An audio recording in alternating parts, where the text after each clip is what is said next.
Do you think it's? I'm going to pause it. And we can maybe go ahead and get started whenever you're ready. Ready. Well, I'm Roy Nugen. I'm one of the parts of the 3 parts of AFP Films. I am mostly a writer and a producer, but it's no budget filmmaking. So my big responsibility is props. And we make a lot of crime movies and horror movies and stuff. So people get killed in them all the time. So safety is very important to us. We've had close calls when we first started that kind of changed our mindset on set safety. So it's something that is real important to us. This is about firearm safety specifically. It's really only for no budget, can't afford anybody to do this for you. Things you can do to ensure that it's a safe set and nobody gets hurt. Past that, so you know, I kind of know what I'm talking about. I have a very small background in law enforcement and a larger one in armed security. So gun safety in general is a huge thing for me. I've seen real guns in movies in town, and so there's no reason to do it. Never have a live functional firearm on set, never have any ammo, never have. That's just the best rule of thumb you could do. No movie is important enough for somebody to die. No shot, no nothing. You know, the romanticized notion that filmmaking can be dangerous. You know, you can hang off a car to get a shot. You can, you know, get on a rickety tall ladder to get a shot. None of it's worth it. You don't have to do any of that. So I'm just gonna kind of go through this. We have all the handout that I was going to give you on the group, so you can kind of go through it here or later. And after I get done with my little spiel, you can ask me anything you need to, or anytime you can always find me and ask me anything you need to. So if you're going to make a movie with a prop firearm, the first thing you kind of have to do is plan every detail of when a firearm is on scene. So if you can storyboard it, that's great. Detailed shot list, if not that, you have to know exactly what you need out of the prop, whether it's going to be in a close, a medium, a wide, if it's going to come in contact with an actor, what actor is going to have hold it, do whatever, all that. So, like I said, it's really helpful to storyboard. So when you get on set, there's no surprises. Everybody knows exactly what's going to happen. And there's no, and it also helps when you're in the editing, when you're going to put in digital muzzle flash and sound effects. Everybody knows where it's going to go. So it's just one of those things that's like a quick, easy, helpful thing. On the sheet, there is a firearm safety. This is basic everywhere firearm safety. Always treat a gun that it's loaded. Always keep the gun pointed at a safe direction. Always keep your finger off the trigger until you are ready to shoot. Always keep the gun unloaded until you're ready to use it. Never point a gun at anything that you don't intend to destroy. Oh, I'm going to interrupt you real fast. In the chat is the handout, in case you didn't see that. Just grab it there. Thanks. Yes. There's flexibility, obviously, when you're working with non-functional weapons. And obviously some things you have to put a fake gun to somebody's head in a movie at some point, or whatever you want to do. But this is designed to tell you what type you need to do when there is contact with an actor. Little bit.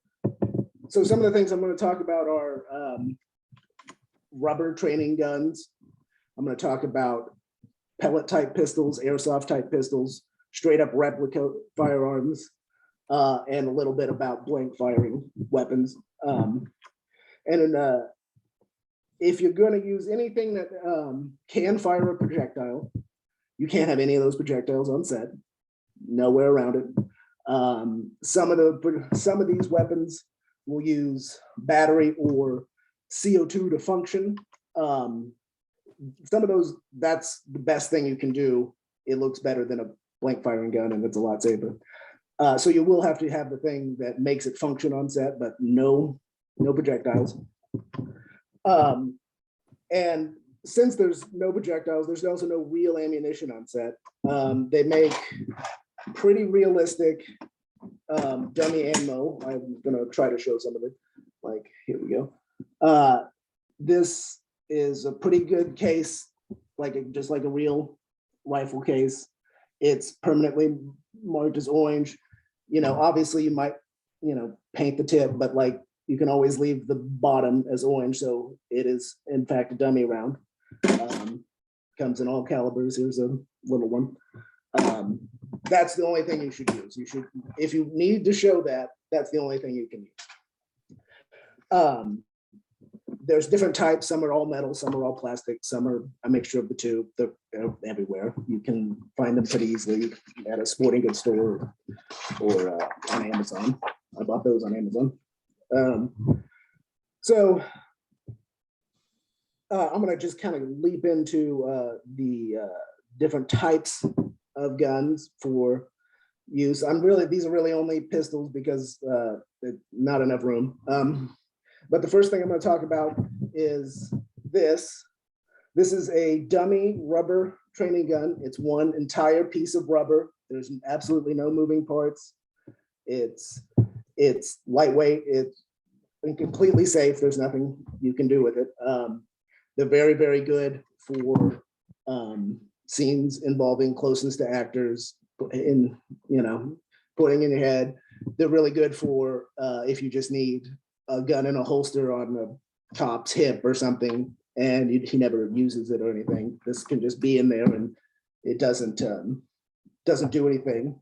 And usually you modify those a lot of the time. Yeah, like take the tip off or yeah, you're gonna paint it. all of these will come with orange or red rubber safety functions on the tips.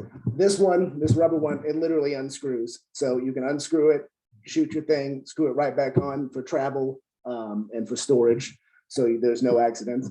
Because if you're shooting anywhere that's not in a house, or well, you probably anywhere, you definitely want to call the local police department and let them know that you are shooting something with fake firearms. Otherwise, you could have a rude awakening with a run-in with the police. So these guns here are, they're cheap. This is, if you were gonna just buy one, you're gonna make a movie with a gun in it, this is all you really need. Digital muzzle flash and sound sells it, it's the safest. You don't have to worry about a lot of things. You can drop it on the ground, you can throw it across the room, you can do a lot of things with it, and you don't have to have much set safety. Obviously, on a set, an actor shouldn't be left with any type of prop firearm. They have it for the scene that they need it, and then it should go to a designated location and only handed to them as it is by one person as they're going to film. That's just basic safety stuff. The next one I'm going to talk about, and I'm going to weigh the pros and cons of this. This is an airsoft pistol. It has more functionality. The fake magazine will come out. The slide will move back. They are cheap too. You can get them for under 20 bucks or whatever. Little paint is all you need. They are a little bit more fragile, and since they fire a projectile, you have to have, again, nothing, no BBs on set, no anything. It's not right. You shouldn't point them really at an actor unless the barrel's been plugged or they've been rendered completely unusable. They are like I said, they're more fragile. You can't really drop them. They're plastic usually. They'll break into a million pieces. In conjunction with a rubber gun, sometimes that's nice. You can have the same gun as a rubber and then as a airsoft, and you can get the functionality you might want out of the scene, and then have a much safer one for everything else that you would need. But like I said, they're a little fragile. They require more safety, obviously. I know this is kind of an info dump. Like I said, for people who would join, the PDF is on the group. Well, not the PDF, but the images of the PDF are on the group. Next thing I'm gonna talk about is like straight up Replica Firearms. Back here. This functions like a real peacemaker. You do all this. These are pretty expensive, $100 or more. They obviously look about the best. They're made of metal usually. They are definitely fragile. A lot of use. You can easily break them. Definitely don't drop them. Definitely, since they cannot be made or formed. Show the plug barrel. This one doesn't have a plug barrel because it's old enough that it's not required by law. They are more fragile, and you can't drop them. You can't a lot of things with them, and but they're great for close-ups. They're great for dramatic scenes, and since they are not able to fire a real round, you can have a little bit lax safety. They can kind of be closer to actors, but still, like I said, you follow the basic firearms rule whenever anything's on set. Why can't it fire? Why can't it fire? Yeah. It doesn't have a barrel. There's a hole in the front of the gun, but there's no actual barrel to it. It's just an indentation here. There is no firing pin on the hammer. And in a real gun, there's a firing pin that ignites the cartridge inside that sends it down the barrel. So there's no way it can be made to function. It's much cheaper than a metal than a real gun, so it wouldn't withstand that. Like I said, they're pretty expensive. They are more fragile. You probably don't really need to use them very much, especially if you got no money to make something. So the next thing I'm going to talk about is this is a straight pellet pistol. The only thing that moves on this is the slide comes out to load with BBs and the safety. It can fire a real projectile. It's a pellet pistol, so you have to be incredibly safe on set. They really shouldn't be pointed at anyone. They are heavier duty. They're more durable, but the functionality really isn't always there. They don't act like a real gun when you pull the trigger, because like if you pulled the trigger on this gun, if it was real, this knob here would pop up to load a fresh round from the magazine. So that's something that, if you have it, you can definitely use it. If you are looking to buy something, I wouldn't recommend starting here. There's no need to. The next thing I want to talk about is like the most complicated one. It's the most realistic, especially in movement on film. In conjunction with the CO2 cartridge, this pistol here, you put the CO2 cartridge inside the magazine where you put the pellets. The CO2 will manipulate the slide like that every time. So it functions exactly like a real version of this firearm would. Obviously, it looks really real on set. A lot of TV shows use them. A lot of movies use these now because they're more reliable than blank fired pistols and safer. So obviously this is the most intense one. You have to have the most safety. You definitely should have probably a dedicated armorer to deal with this on set. Or at least somebody in the production that's all they do when it's being used. Like that, Yeah, Can it- because of things like I just dropped the magazine. because that fires metal pellets. It fires metal pellets. Those are dangerous, especially at close range. You could seriously injure someone. So like I said again, no pellets on set, not a single thing that can be fired out of the gun should be around it when using it on set. Next thing I'm going to talk about, there are starter pistols and blank pistols. A lot of these are used for like track meets and the starter pistols. Then the blank firing ones are specifically designed to fire blanks usually. They're not able to fire a real round. They have plug barrels. All they do is function and fire what is basically like a cat pistol, an oversized cat pistol in various calibers.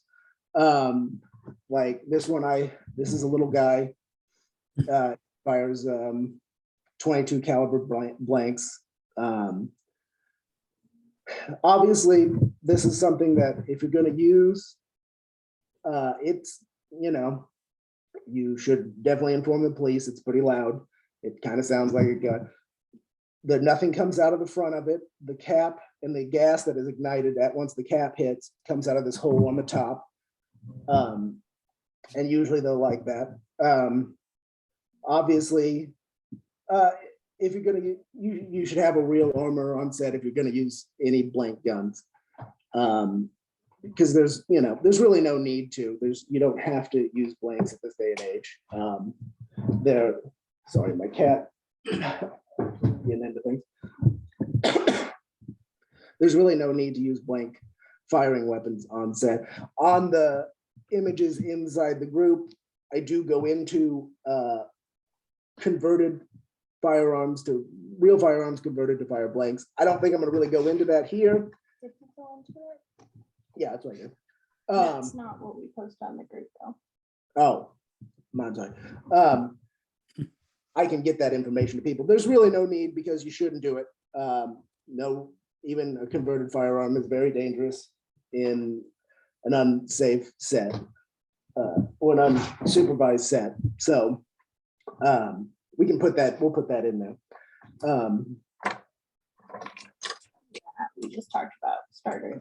Yeah, so those are kind of some of the basic things. I can answer a lot of questions here in a little bit. I'm going to talk a little bit now about fake edged weapons and blunt instruments. There's not a lot to say because obviously don't use a real wrench, don't use a real hammer. There's lots of things you can do. A good resource is martial arts training supplies because they will have pieces of plastic or rubber that look like this. And it's completely blunt. There's no edge. It comes to a point, but it's a very blunt point. I had to paint the blade on this because it came as one black piece of plastic. But the good thing about that is that later if you buy two, you can cut the blade off, and for special effects, you can fake a stabbing. And here's a rubber one. This is even safer because it's a lot more pliable. This one is pretty rigid. When using it with an actor, the action scene should definitely be planned and rehearsed. They should know how they move. They really probably shouldn't get very close to each other with it. So you don't even have martial arts supplying things. This is I think I paid $8 or $9 for this. It's not that big of an investment, but like this one, I got at the dollar store. It's one little piece of hollow plastic. It looked like this one. It was all one, and I just painted the handle. And we've used this in a movie. It looks fine on set. Really, there's nothing. You can't hurt anybody with this thing. We've hatcheted somebody in a movie. So what we've done is we've shot a close-up of a real hatchet that I had, and then Gina and me made this plastic car. This is a dowel rod and a piece of cardboard, and it's painted and it's electrical tape. So for the actual impact, it was just this. Looks great. And a lot of times when we're doing something like this, we do it in reverse. So I just go like that. Yeah. And then Nate flips it around in Yeah, the edit. Some of this stuff looks great because of editing. yeah. All of this is going to look good because of editing and effects work after the fact. On set, it's going to be somebody holding a toy knife that's going to seem kind of ridiculous, but when you're cutting together a quick bit of action, looks great. Nobody knows it. Nobody notices. So that goes, and so yeah, there's lots of like everything else, like tools and hammers and wrenches. There's a lot of variety out there of rubber weapons, like Halloween stores. Obviously, there's like some boutique places on Etsy that'll make you a rubber hammer to use. And like I said, if there's any impact, that should be used. Don't put a real hammer in an actor's hand to swing it at somebody. We've made a mistake like that with a very blunt axe, and we almost had disaster when we first started out. So that made us think about a lot of this stuff. And this part, so I'll get into and ask you any questions about these and kind of do if you need anything else. Obviously, you can always reach out to me, and I will tell you anything else again or whatever you need. I'll come watch you shoot film if you want me to. But oftentimes we've noticed that actors will get put into dangerous situations and kind of pressured, and especially with low budget stuff, and get into something kind of dangerous. So, as an actor, you got to be your own advocate. If something makes you uncomfortable, don't do it. You're not getting, at least at this level, you're not really going to get paid for this. There's no reason to do anything dangerous here at this level. So if they speak up. If you have an agent, talk to them, obviously. If you have or go to the producer of the project or the director. And if they don't take safety seriously, you shouldn't probably be in it, because something's going to happen. Might be to you, might be to somebody else, but it's going to happen eventually. Never take a weapon from anybody who isn't designated to hand you the weapon. That's obviously a pretty big thing in light of recent events. Every gun is loaded, including prop gun. So, don't horse around with it. Don't point it at yourself. Don't point it at anybody else unless it is safe to do so on the scene that you're filming. But never do it with a pistol that is capable of firing a projectile. Only do it with something that is completely safe to do so. You always gotta consider the worst case scenario. This is a fun activity, but it can go south really quickly, and you have to know that you is anything worth your life or another actor's life or a crew member's life to make a short film or an indie film or whatever. It's not. It's not. None of this stuff is worth that. And the final thing is just don't touch anybody's props that aren't yours. If you have your designated props, you handle those when you are allowed to handle those, and that's it. So I know that's kind of an info dump. It would have been a little better to do some of this in person. I'm sorry about that. I'm a little under the weather, and I did not want to get anybody sick. So if anybody has any questions, I don't know if we can open it up to that, or What? I have a question just starting out. Not necessarily with knives, but with guns. I know you said one is safer than the other, but in terms of what looks really the most authentic on camera, is it a matter of having to paint it? That's what, I mean, I'm just thinking of somebody who is a gunsmith watching it, they're gonna know it's, you know, not great. Yeah, I mean, if you know a lot about guns, you watch any movie and you see stuff that's wrong. It's just, it's like anything. If you're an aeronautical engineer and you're watching a movie about that, they're gonna see through everything, Obviously, some look better than others. Everything kind of needs a little work. I like to be able to return things to have the orange tip on the front because that's just safer for transport and stuff. But like, this is new, I haven't done anything, but like, I'll take this orange tip off and there's, you take a little, like silver paint, add a little wear to it, seal it up. It looks really good on set. Some of these, like this airsoft, that's pretty much what the real gun looks like. That's pretty much what a Glock will look like, unless it has a lot of holster wear or use. So you kind of just have to know exactly what you need out of your prop. So if you have a scene where, somebody's dramatically loading up a gun, you slap it in and then you put it in like that, you're gonna need something that does that if you need to have it, but you really don't most of the time. It's just something that is kind of glamorized Hollywood stuff. What kind of guns did they use on John Wick? Did they use any real guns in that movie? Yeah, I think they did. They just used airsoft. On the first one, I think they used real ones. A lot of movies are moving to, like, a lot of the television shows have already done it, like your NCISs, your other cop shows or whatever. They usually will use CO2 pellet pistols just for safety. And honestly, it's because it's cheaper and easier. And converted blank firearms rarely work exactly like they're supposed to, because you're basically taking one mechanical device and trying to jerry rig it into making another part of something work for it. So like on a semi-automatic pistol, this is a bullet. There was gunpowder in here, there was a primer on the bottom, and then there was the actual bullet.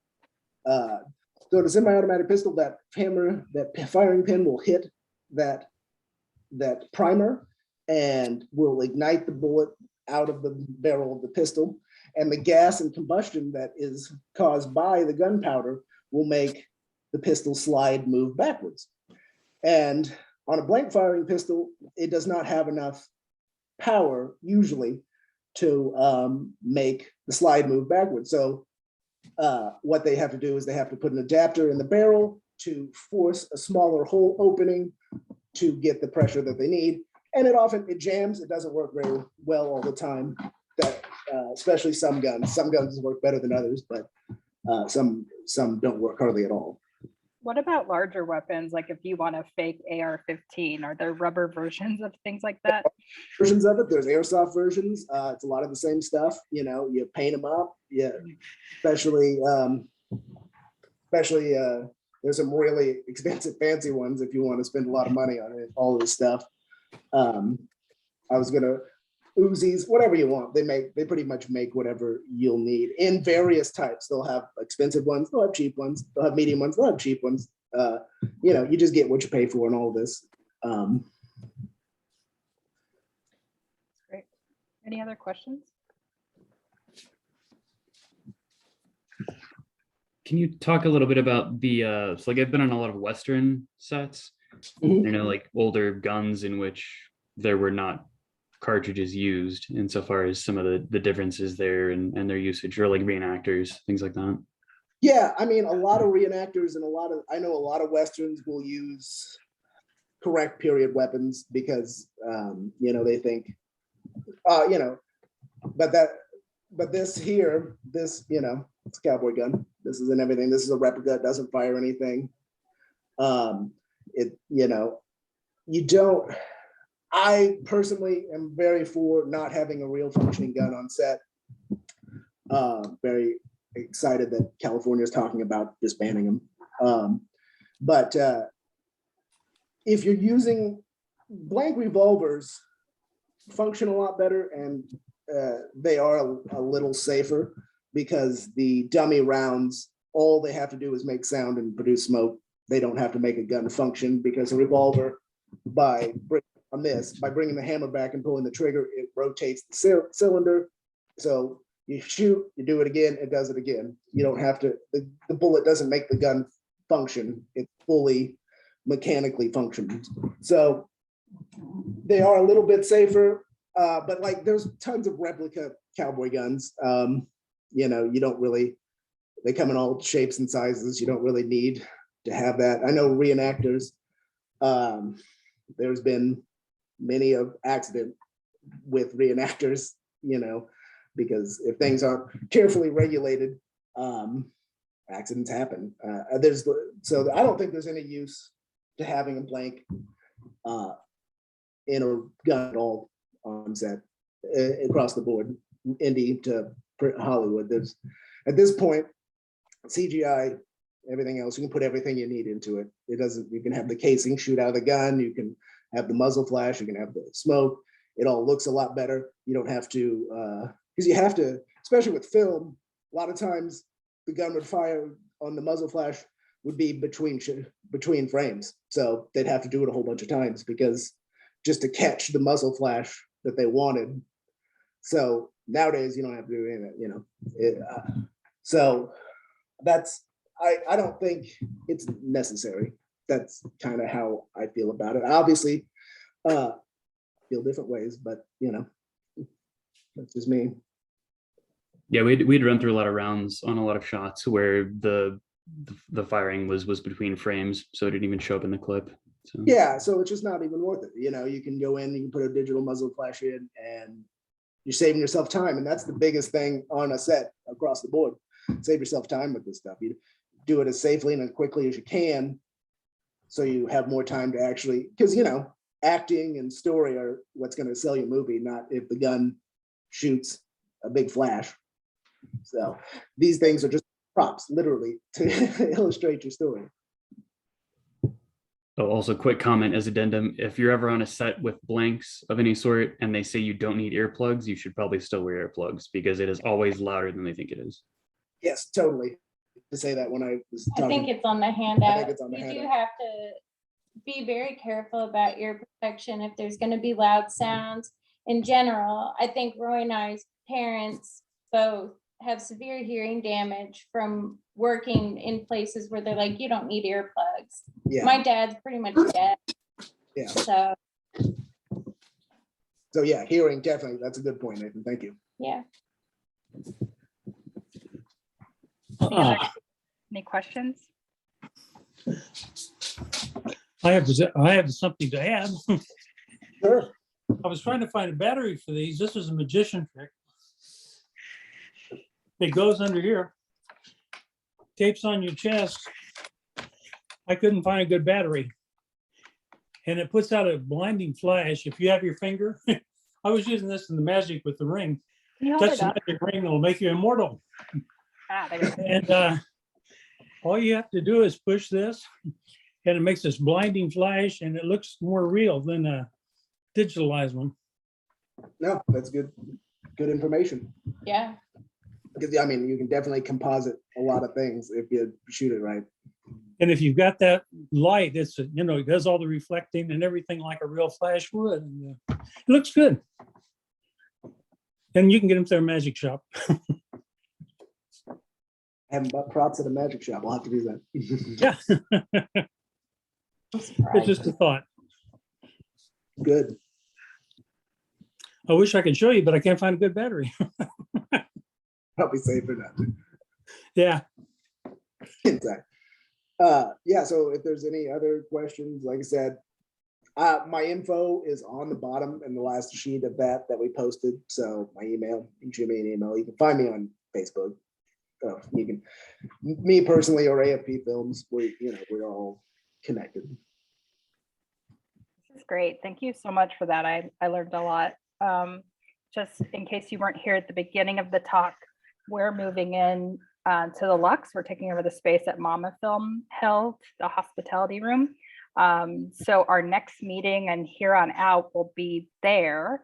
So our next meeting is December 14th instead of the 21st, since it's the holidays. And we have nothing planned other than some snacks and drinks and just chat and get to know each other and hang out. So you'll be only our second guest in the space. It's not built out yet, but you can at least see it and dream with us a little bit as we build it out this year. So, and we will have set up, there's not anything really happening in the December meeting, but in the future where we can do both Zoom and in person at the same time. So it'll be a little bit better setup.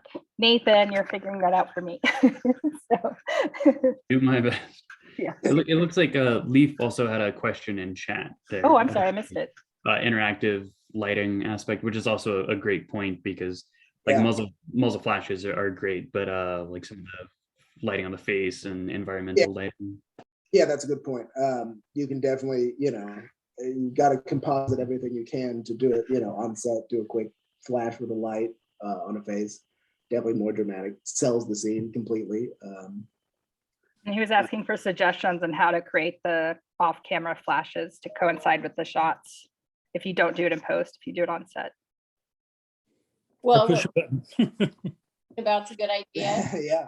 I think we'll just be kind of, sometimes we're kind of low tech, so we'll just have the light on and a piece of cardboard and just boom, boom. And that goes to your planning, that goes to your storyboards and everything, if you kind of have it all, and your rehearsal. So if you have it all timed out, you got somebody on the light, you could do it pretty low tech, But I think that, I think it says it on the handout. At the end of the day, we have kind of a philosophy of, if we can't afford to do it safely, then we can't afford to do it. Mhm. And that's it. Yeah. For us. For us, That's our obviously, personal. I'm not the end all be all here. This is just, our personal opinion on it, Yeah. as people who, have done some things that look a lot more dangerous than they actually were in a movie. So. Yeah, we've had people think that the weapons we use are real. Mhm. And with really that one major exception, I don't think they ever have been. We've never used a real gun. Not a real gun, but the axe. Oh yeah. And that was the That was the one accident we almost had. I almost hit somebody in the face with the blunt part of an axe, and it wasn't good. It was the first thing we ever made. So. Awesome. Leaf says thanks. Any other questions? All right, I am going to drop in the chat the RSVP form if you're interested in attending the Sundance in Lawrence, Kansas in January. There are going to be tickets for sale for things, but there are several free meetup events, including a Kansas filmmakers mixer. So even if you can only make it once, that might be a good one for everyone to attend. Tallgrass will be up there the whole weekend, and I think we're going to, all of our partner organizations are going to get like a discount on X number of tickets. So I'll be posting it in the Film Alliance to make sure you guys all have access. And look forward to seeing you hopefully in our new space in December. Anybody have anything else, or are we good? I know I missed the start. Did you discuss anything in regards to Squibs? I didn't. Since you missed that, at the start, I really said this is really designed for people. You have no money, you're going out. Obviously, Squib is a form of a mild explosive, so you have to have somebody who knows exactly what they're doing with it. We've never used them because we've just never had the need. A nice blood bag underneath the clothes and a quick grab sells it about as well, in my opinion. So Yeah, we always put a bag full of blood, and it has a little hole in it that's above where the level is. So when the person grabs their chest, it gushes fake blood. That's what we always do. So yeah, but if you wanted to have squibs, you really need to have somebody who is professional take care of it for you, and you shouldn't try to do it yourself. It's this, Unless you know, like, Unless you know. obviously Obviously- some people, obviously, yeah, if you know exactly what you're doing, then you know exactly what you're doing. So But there are some interesting air pressure setups as well that you can use. yeah, with and air that's guns and things a like for that. your traditional electronic squib. I've worked on it, but we've never shot an air pressure blood squirt. So I don't have much experience with that. So, but I've thought that's about awesome. it. Yeah. Let's do it.